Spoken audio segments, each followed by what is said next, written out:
тарапынан алып, мына әуежайдың басшысына енгізіңіз.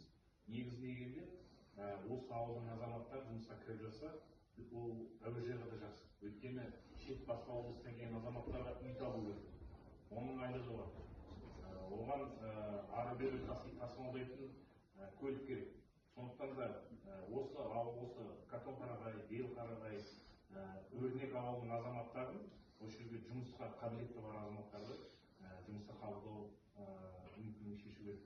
Ең бастысы ол енді мал шаруашылығы болсын, ол енді бар болмаса, бірақ мына қазіргі таңда енді мына әуежай саламыз деп, бұл негізіне келгенде қызмет көрсету саласын көтереміз, туризмді көтереміз.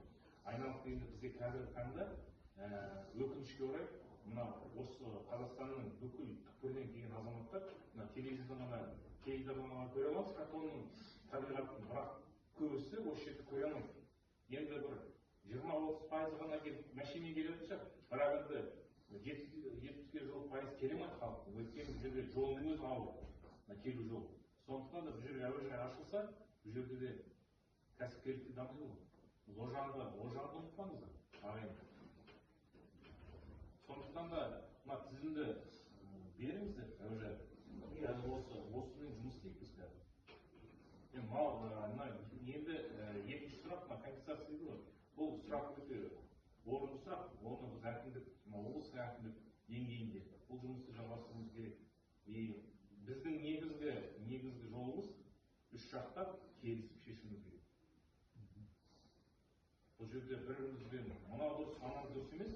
Егер бұл жерде әуежай салу керек болса, біз оны саламыз. Бірақ ешкімнің құқығын бұзып салмауымыз керек. Міндетіміз осы. Бәріміз бір ауыздан қолдап осы жұмысты жалғастырайық. Осы шақырайық. Сұрақтарыңыз бар ма? Елестер? Сұрақтар болмаса онда Қазақстан Республикасы Көлік министрлігі Азаматтық авиация комитетінің Қазагронавигация Шығыс Қазақстан облысы Қатон-Қарағай ауданының ұшу-қону жолағы бар әуежай жобасы ықтимал әсерлер туралы есеп беру жобасы бойынша қарсылық бар ма? Қарсылық жоқ, иә. Қарсылық болса, онда осымен жабайық. Қатысқандарыңыз үшін рахмет.